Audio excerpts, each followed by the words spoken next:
Bismillahirrahmanirrahim. Assalamualaikum warahmatullahi wabarakatuh. Rekan-rekan mahasiswa STIE Surakarta, bertemu lagi dengan saya, Ibu Ina Nurrohmah, dalam mata kuliah Komunikasi Bisnis. Ya, mungkin bagi sebagian mahasiswa sudah mengenal saya gitu nggih, karena memang sebelum-sebelumnya sudah mengampu mata kuliah atau mungkin pernah diajar.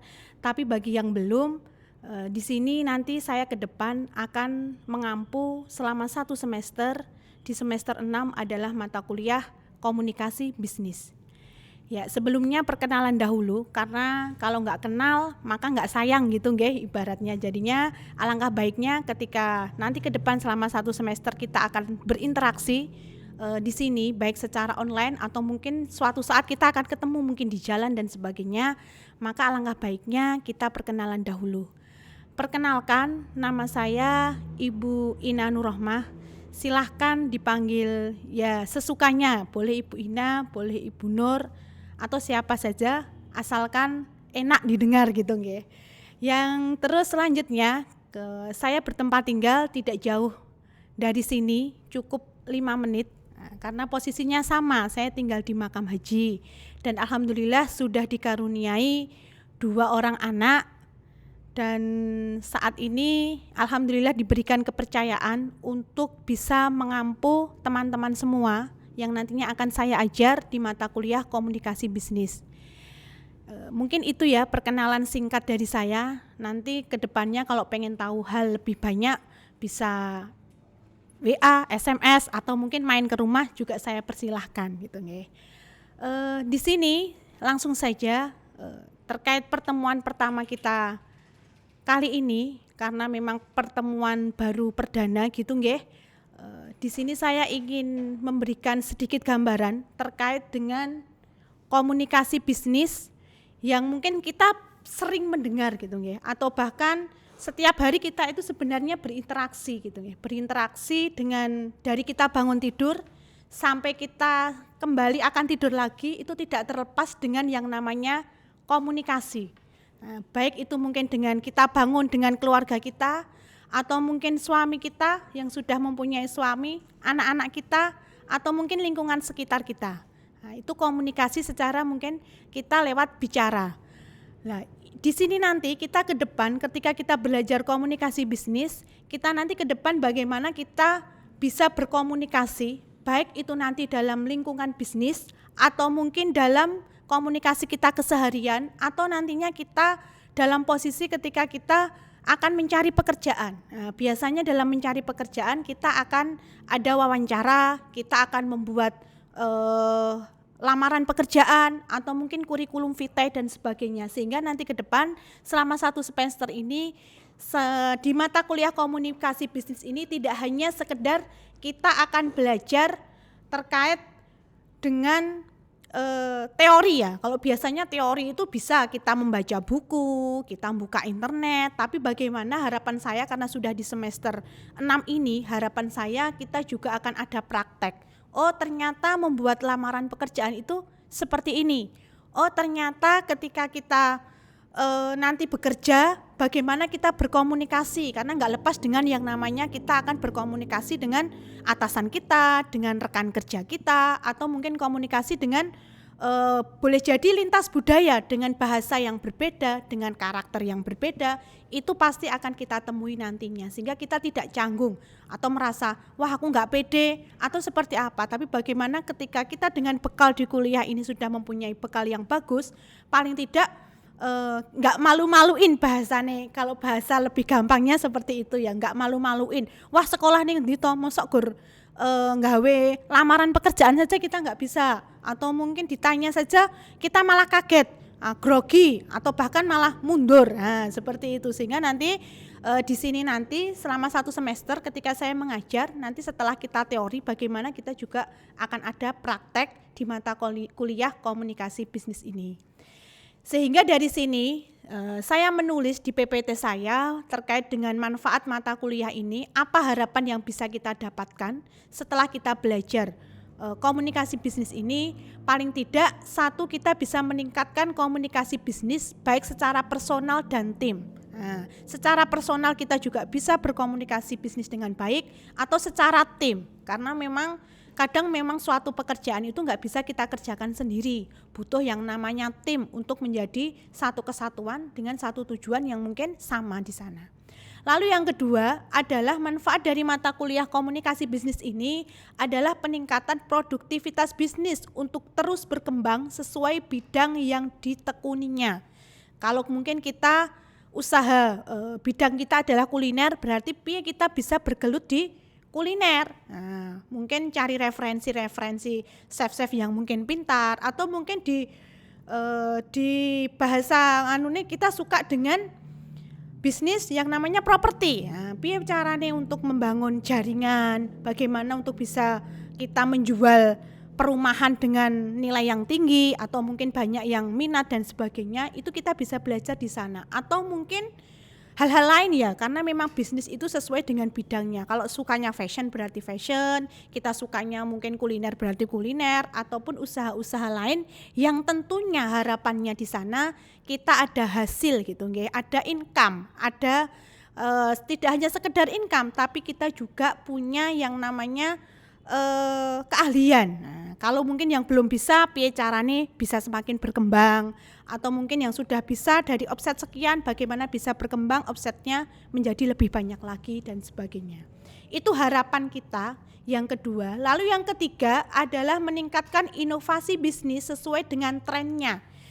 Kalau mungkin tren sekarang, kalau dulu zaman saya mungkin masih mungkin baju ya yang gampang lah, baju mungkin yang model-model tahun saya lahir tahun 85-an, mungkin dengan baju-baju yang agak-agak jadul gitu ya. Kalau mungkin sekarang dengan baju yang mungkin sudah tren, dengan model yang mungkin berbeda-beda, menyesuaikan fashion. Jadi ketika nanti kita punya bisnis apapun itu ya disesuaikan dengan fashionnya. Oh, ini yang baru tren seperti ini. Oh, ini yang baru booming makanan ini dan sebagainya, bisa kita cari, bisa kita modifikasi untuk menghasilkan sesuatu yang layak jual. Nah, nanti kita akan belajar terkait bagaimana kita bisa meningkatkan produktivitas bisnis kita. Lalu selanjutnya adalah memperkuat kemitraan dan jaringan.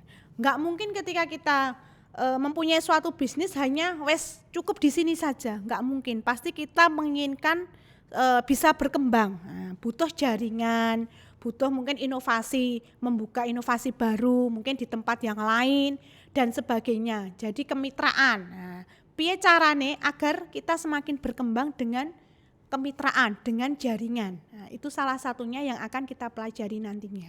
Selain itu juga akan menjaga hubungan dengan pelanggan yang lebih kuat. Nah, kalau kita adalah memberikan sesuatu, bahasa saya adalah kita memberikan sesuatu nilai yang layak jual, piye carane gen orang itu tertarik dengan kita, membeli produk kita. Nggak mungkin kita hanya sekedar beli apa mbak? Ini hanya sekedar oh iya diambilkan. Tidak mungkin hanya sekedar itu, tapi bagaimana kita mungkin awalan selamat pagi Bu, ada yang bisa dibantu. Nah, pasti dengan bahasa yang sopan, mudah dimengerti, dan endingnya oh aku cocok, Mbak E ramah ya, oh Mbak E bagus ya dan sebagainya. Aku tak balik lagi. Nah, harapan kita seperti itu. Lalu selanjutnya adalah bagaimana kita bisa mampu berpikir dalam penerapan berbagai konsep-konsep dasar komunikasi bisnis. Nah, kita mampu berpikir dalam tataran praktis. Nah, tataran praktis kita nantinya ketika kita berkomunikasi di lapangan, ketika kita berada di tempat kerja dan sebagainya. Harapan kita seperti itu. Dan terakhir adalah mampu mengaplikasikan konsep. Jadi setelah kita mempunyai konsep, setelah kita mempunyai oh aku mau seperti ini, tidak hanya sekedar dalam pikiran saja, kita tuangkan dalam tulisan saja, tapi bagaimana bisa kita aplikasikan dalam tatanan real kita. Aku pengen bisnis ini, yang saya mulai ilmunya saya harus seperti ini. Oke, saya harus mempersiapkan apa saja yang harus saya siapkan sesuai dengan ilmu kita. Ayo kita bareng, kita belajar bareng dan sebagainya. Harapannya seperti itu. Lalu selanjutnya adalah terkait deskripsi mata kuliah. Jadi di sini nanti selama 1 semester kita akan belajar terkait dengan bagaimana kita memahami dulu terkait dengan apa itu komunikasi bisnis. Nah, kalau kita nggak tahu ya nggak mungkin kita akan belajar selanjutnya. Itu yang pertama. Yang kedua adalah bagaimana kita bisa komunikasi lintas budaya, karena memang kita nggak mungkin komunikasi dengan suatu saat nggak mungkin dengan wong Jawa tok gitu ya, atau mungkin dengan orang Indonesia saja, tapi bagaimana kita bisa berkomunikasi dengan lintas budaya, lintas mungkin bahasanya yang berbeda, kebiasaannya yang berbeda dan sebagainya. Lalu kita akan belajar terkait dengan penulisan. Ini nanti lebih ke tataran praktek. Jadi penulisan terkait dengan kurikulum vitae, terkait dengan nanti kita akan membuat sebuah grand bisnis, atau mungkin terkait dengan kita berpresentasi bisnis. Oh, saya punya keinginan untuk membuat usaha ini, dituangkan dulu dalam tulisan. Usaha ini nanti apa, tempatnya di mana, saya butuh modal berapa, sampai endingnya saya harus mencari tempat yang seperti apa, posisi di mana.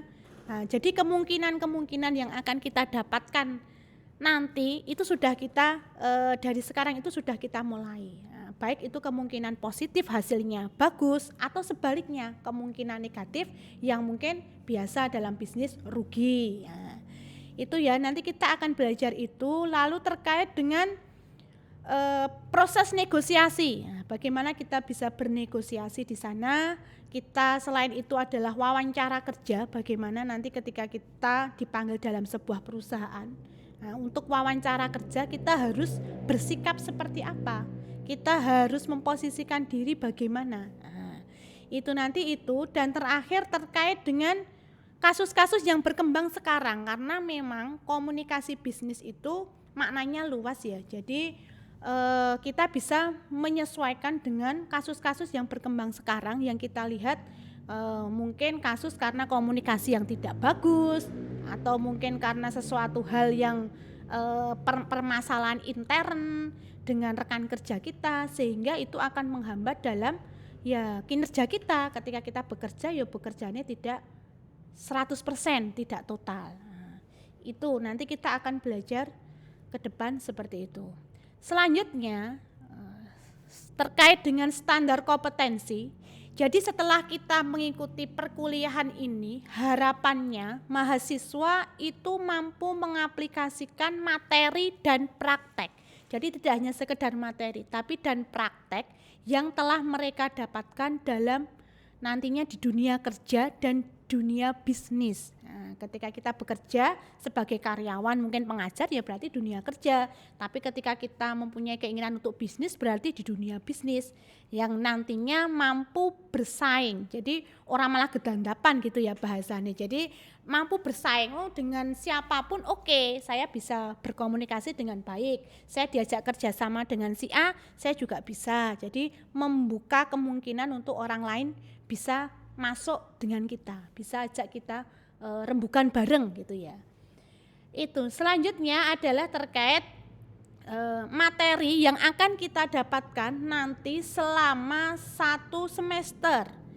Baik itu ini ada 16 pertemuan, nanti di pertemuan 8 dan pertemuan terakhir ada UTS dan UAS.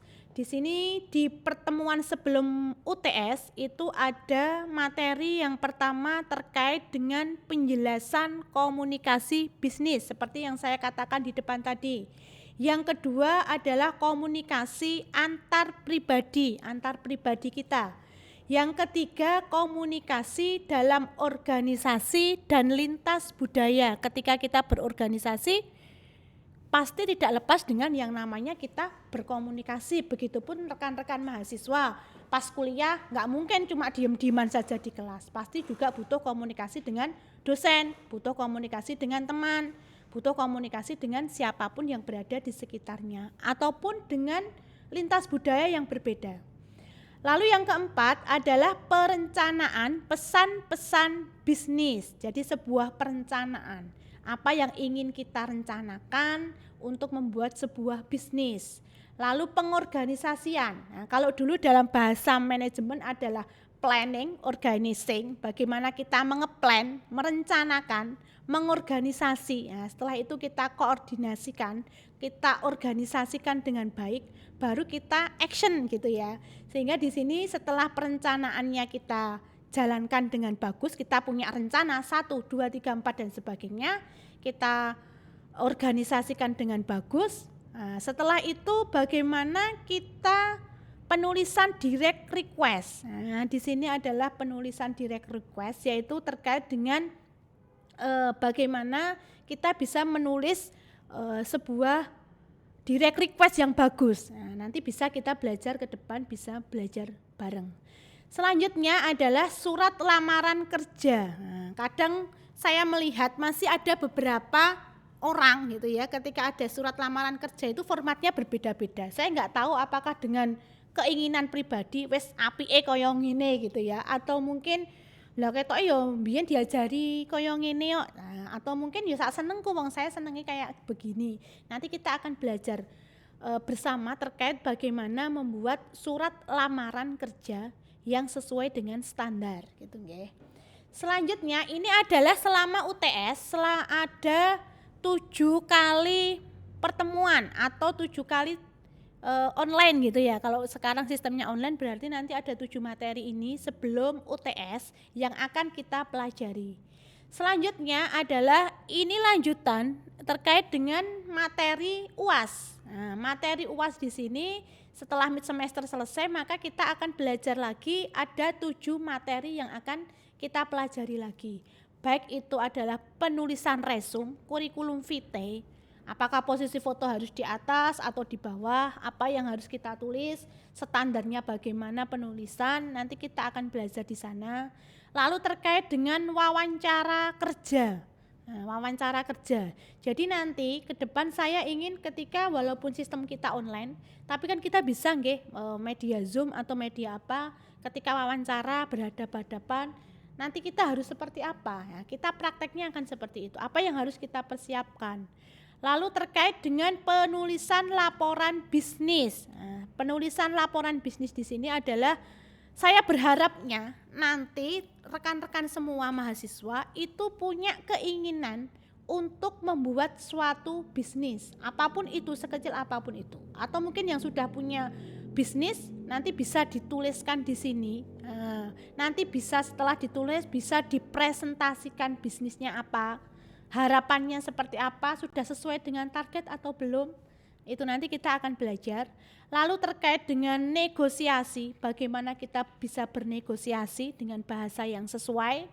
Lalu terkait dengan komputer personal dan komunikasi bisnis, karena memang apalagi di zaman yang ini baru kita tahu semuanya serba online, kuliah pun online, semuanya butuh yang namanya fasilitas-fasilitas yang mendukung. Nah, sehingga bagaimana bisnis kita tidak mandek, atau mungkin wah corona ya wes ra iso apa-apa, padahal kita bisa mungkin menjual bisnis kita lewat online. Nah, itu salah satunya. Maka kita butuh media. Kalau di sini adalah media komputer atau mungkin sekarang HP ataupun media-media lain yang bisa mendukung.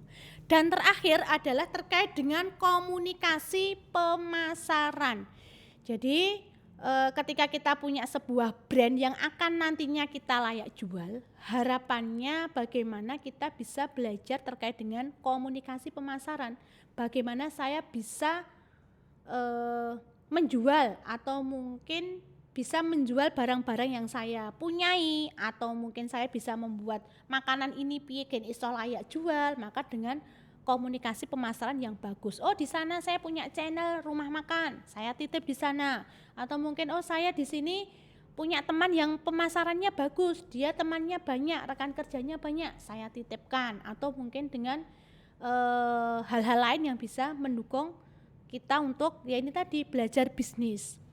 Itu teman-teman semua, selama 1 semester nanti kita akan belajar kurang lebih seperti ini. Nanti bisa menyesuaikan dengan kebutuhan, atau mungkin kalau 1 pertemuan gak cukup, nanti bisa 2 kali pertemuan, atau nanti bisa kita ringkas yang kira-kira memang pas gitu. Tapi ini adalah gambaran saya terkait dengan materi selama 1 semester yang akan teman-teman dapatkan. Selanjutnya, di sini ada beberapa rujukan buku yang saya gunakan. Boleh nanti teman-teman kalau membeli, ya saya lebih senang, tapi kalau mungkin tidak bisa membeli, boleh pinjam di perpus karena ada fasilitas perpus. Silahkan, buku rujukan saya yang pertama itu adalah punyanya Pak Joko Purwanto, Komunikasi Bisnis, penerbit Erlangga. Di perpus banyak. Ada 2 rujukan saya yang utama. Yang kedua adalah Kotlen. Ini juga ada di perpus terkait dengan komunikasi bisnis, atau boleh jadi mungkin punya buku-buku yang lain yang bisa mendukung, monggo saya persilahkan. Itu ya teman-teman, sedikit terkait dengan nanti yang bisa kita bahas bareng. Nah, jadi di sini bukan saya seolah-olah orang yang lebih pintar, tapi saya lebih senang rekan-rekan semua, teman-teman semua biar lebih enak gitu nggih.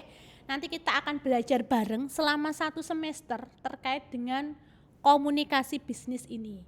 Nanti teman-teman bisa nggih, ketika memang belum paham silahkan untuk tanya langsung atau mungkin WA, kita diskusi bareng walaupun hanya dengan mungkin kalau nggak bisa ketemu lewat media yang bisa kita gunakan apa gitu nggih. Ya itu, dan mungkin itu ya awalan terkait dengan pertemuan perdana kita terkait dengan komunikasi bisnis. Kalau mungkin yang baru lihat saya di jurusan akuntansi, silahkan tanya mungkin ya teman-teman yang sudah pernah saya ajar gitu nggih, sehingga tahu saya bagaimana toh dan seperti apa, nanti bisa ditanyakan. Tapi insya Allah saya nganggap teman-teman semua mahasiswa itu sebagai teman saya gitu nggih, saudara saya, sehingga tidak ada istilah lebih tinggi, tidak ada istilah lebih pinter dan sebagainya. Itu nggih teman-teman, mungkin ini nggih sebagai awalan saya, dan saya berharap teman-teman mahasiswa tetap semangat nggih, walaupun dengan keterbatasan kita dengan kondisi yang seperti ini, tetap semangat untuk belajar, tetap semangat untuk menuntut ilmu, tetap menjaga kesehatan, yang pastinya semoga senantiasa diberikan kemudahan, terutama yang mungkin sudah semester 6 nggih, harapan pengen segera lulus, semoga segera lulus gitu nggih, atau mungkin yang segera ingin mendapatkan jodoh boleh, semoga saya doakan segera mendapatkan jodoh. Ya itu saja yang bisa saya sampaikan. Terima kasih, sampai berjumpa lagi dengan saya nanti untuk di tema-tema selanjutnya. Saya cukupkan sekian, ketika ada kurangnya saya mohon maaf. Wassalamualaikum warahmatullahi wabarakatuh.